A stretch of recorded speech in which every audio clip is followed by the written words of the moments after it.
బాబాయ్ ప్లాట్ ఎక్కడ కొన్నారు? తాతయ్య బాబాయ్ మీకు నచ్చిన చోటే కొన్నారు. అంటే ఎస్ స్క్వేర్ ఎస్ ఇన్ఫ్రాకాన్ లోనా? S square S Infracon. అందరికీ నమస్కారం అండి. భారతీయుడు 2 జూలై 12 రాబోతుంది. ఇది ఒక ఈవెంట్ ఫిల్మ్ అండి. సురేష్ బాబు గారు చెప్పినట్టు ట్రైలర్ చూసిన వెంటనే ఏదో ఒక ప్రాఫెసీ చెప్పినట్టు ఇది ఒక చాలా ఇంపార్టెంట్ మైల్ స్టోన్ ఈవెంట్ ఫిల్మ్లా కనిపిస్తుంది, కలగడుతుంది. నాకైతే భారతీయుడు 1 నా లైఫ్లో చాలా ఇంపార్టెంట్ ఫిల్మ్. నేను అప్పుడే స్కూల్ ఫినిష్ చేసి కాలేజ్కి వెళ్ళే టైం అది. అండ్ థియేటర్లో సినిమా చూసి ఒక కోపం వచ్చింది. ఈ సిస్టమ్ని మనం ఏం చేయలేమా? ఒక కామన్ మ్యాన్ కోపాన్ని ఎలా ఛానల్ చేయాలి? ఏం చేయగలుగుతాం? యాజ్ ఎ యంగ్స్టర్ ఇంకా ఓట్ చేస్తాం, ఏం చేస్తాం? How do we bring about ఆ మార్పు ఎలా తీసుకొస్తాం అని ఒక చిన్న ఛాలెంజ్, ఓ మైండ్ అటు ఇటు నో క్లారిటీ లేకుండా ఒక కోపం వస్తుంది. అండ్ ఆ కోపం 28 years తర్వాత నన్ను చుట్టూన్న యంగ్స్టర్స్ నేను చూస్తుంటే ఇంకా కోపం ఉంటే బాగుండే అని ఒక ఫీలింగ్ వస్తుంది. సో ఈ భారతీయుడు 2 నా దృష్టిలో ఒక యాంటీవైరస్ సాఫ్ట్వేర్ అండి. మీరు లైఫ్లో కంప్యూటర్లో ఒక్కసారి యాంటీవైరస్ సాఫ్ట్వేర్ ఇన్స్టాల్ చేసి వదిలేరు కదా, ఎవ్రీ ఇయర్ అప్డేట్ చేస్తూనే ఉంటారు కదా. ఎందుకంటే ఎవ్రీ ఇయర్ కొత్త వైరస్లు వస్తుంటాయి. దాని కొరకు మన నాలెడ్జ్ కలెక్ట్ చేసి దాన్ని అటాక్ చేసి మన కంప్యూటర్ని హీల్ చేయాలి. అట్లాగే ఈ కరప్షన్ లాంటి ఒక క్యాన్సర్ ఉంటే 28 years తర్వాత ఎవరు మారలేదు, ఎవరు ఏమి చేంజ్ అవ్వట్లేదు అని ఒక పరిస్థితిలో ఉన్నాం. సో ఈ క్యాన్సర్, ఈ వైరస్, ఈ కరప్షన్ అనే విషయాన్ని శంకర్ గారు, కమల్ హాసన్ గారు కలిసి ఒక కొత్త latest updated version of antivirus software తీసుకొచ్చారు. అదే ఈ భారతీయుడు 2. అండ్ నా జర్నీ ఇన్ సినిమా కానీ, నా journey as a human being, actor అయ్యే ముందు నుంచి ఎవరు ఎక్కడైనా నా ఫేవరెట్ యాక్టర్ ఎవరైనా అడిగితే నేను కమల్ హాసన్ అని చెప్పేవాడిని.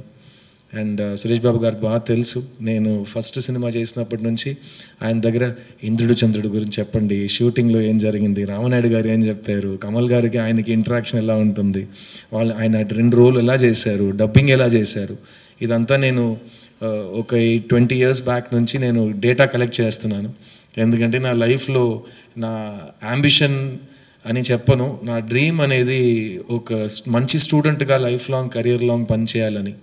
ఇలాంటి ఒక వేదిక మీద 20 సంవత్సరాల ముందు జయసుధ గారు, సహజ నటి జయసుధ గారు నాతో యాక్ట్ చేసిన తర్వాత ఈ కుర్రోడ్ని చూస్తుంటే నాకు చిన్నప్పుడు కమల్ని చూసినట్టు ఉందన్నారు. నా లైఫ్లో నేను మర్చిపోలేని ఒక రోజు అది. నేను బాగా ఏడ్చాను ఇంటికి వెళ్ళి, ఏంటి నన్ను కమల్ హాసన్ గారితో పోల్చారా జయసుధ గారని. ఆ రోజు నుంచి ఈ రోజు వరకు కమల్ గారు నాకు ఎన్సైక్లోపీడియా, యూనివర్సిటీ, సిలబస్ అన్నీ మీరే. అండ్ ఈ రోజు వచ్చింది, నేను మీతో ఒక సినిమాలో స్క్రీన్ స్పేస్ షేర్ చేశాను, మీ పక్కన సోఫా మీద కూర్చున్నాను. మీరు నాకు ఇచ్చిన ప్రేమ, మీరు నాకు ఇచ్చిన స్వేచ్ఛ నేను లైఫ్లో మర్చిపోనండి. Because you have allowed me to be the best version of myself, so I can show you your student in his best version. So thank you Kamal sir, thank you for existing, thank you for inspiring all of us every day. And ఇలాంటి ఒక అవకాశం నాకు, ఇంత పెద్ద అవకాశం, ఇంత important stage నా లైఫ్లో 2సారి నాకు వస్తుందండి. మొదటిసారి నన్ను క్రిస్టోఫర్ కొలంబస్లా ఒక మనిషి డిస్కవర్ చేసి ప్రపంచానికి చూపించారు. ఆ మనిషి పేరు డైరెక్టర్ ఎస్ శంకర్ గారు. అదే మనిషి 20 సంవత్సరాల తర్వాత నేనే కదరా కనిపెట్టాను, నువ్వు రా మళ్ళీ నా సినిమాలో యాక్ట్ చేయని నన్ను మళ్ళీ పిలిచారు. కానీ ఈసారి నీ పక్కన ఎవరు చూడలేని అంత ఒక సూపర్ నోవా ఉంటుంది. ఆ సూపర్ నోవా కమల్ హాసన్ అని నాకు ఈ సినిమాలో అవకాశం ఇచ్చారు. అండ్ ఆ అవకాశాన్ని మీకు తెలుసు, నేను ఒక అవకాశం నాకు ఇస్తే జనరల్గా ఇవ్వరు, ఇస్తే నేను వదలను. సో ఆ అవకాశాన్ని విత్ బోత్ హ్యాండ్స్ నేను పట్టుకుని maximum I have done my best. And Indian 2 will be a very memorable film for me, both as an actor and as a student. And నా ఫస్ట్ 20 years నేను నా కెరియర్ని boys సినిమాతో గడిపేశా. Next 20 years Indian 2తో గడిపేస్తానని నాకు నమ్మకం ఉంది. So thank you Shankar sir for both of these opportunities. ఈ సినిమాలో పనిచేసిన ప్రతి ఒక్క టెక్నీషియన్కి నేను థ్యాంక్స్ చెప్పుకుంటాను. చాలామంది ఇక్కడ రాలేకపోయారు. Cameraman Ravi Varman, music director Anirudh, production designer Muthuraj, editor Srikar Prasad, ఈ సినిమాలో పనిచేసిన 5 ఫైట్ మాస్టర్స్ టీమ్స్, ఈ సినిమాలో పనిచేసిన చాలామంది కొరియోగ్రాఫర్స్ టీమ్స్, అండ్ ఈ సినిమాలో పనిచేసిన 2-3 వేల మంది యూనిట్ మెంబర్స్ అందరికీ ఈ సినిమా చాలా పెద్ద గొప్ప విజయం సాధించాలని నేను ప్రార్థిస్తున్నాను. అండ్ భారతీయుడు 2 is not the end, it is just the beginning. ఎందుకంటే ఈ మనిషి భారతీయుడు 2 అండ్ భారతీయుడు 3 2 ఒకే టైంలో రెడీ చేశారు.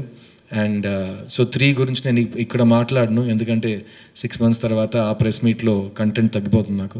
సో భారతీయుడు 2 గురించి మాట్లాడుతూ ఈ సినిమా రికార్డ్స్ క్రియేట్ చేస్తారు, చాలా ఇంపార్టెంట్ బ్లాక్ బస్టర్ అవుతుంది. అండ్ ఈ జనరేషన్కి, నెక్స్ట్ జనరేషన్కి మనం ఈ కోపాన్ని ఎలా వాడాలో, ఒక యంగ్స్టర్గా మన బాధ్యత ఏంటి, ఈ దేశం గురించి మనం ఏం చేయగలుగుతాం అనే ఒక లెసన్గా ఈ సినిమా మారుతుంది నేను నమ్ముతున్నాను. So thank you Shankar sir, thank you Kamal sir for giving me this opportunity, and thank you Asian Suresh film, specially Suresh Babu గారు, thank you for your belief in this film, and I'm expecting massive things from this incredible event picture. ఈ 28 సంవత్సరాల గ్యాప్ని మర్చిపోయే అంతా ఈ cinema అంత పెద్ద విజయం సాధిస్తుంది. అండ్ 6 months తర్వాత ఇంకా పెద్ద విజయం భారతీయుడు 3తో సాధిస్తుందని నమ్ముతున్నాను. Thank you for this. నేను మీ సిద్ధుని. I'll see you soon. Thank you.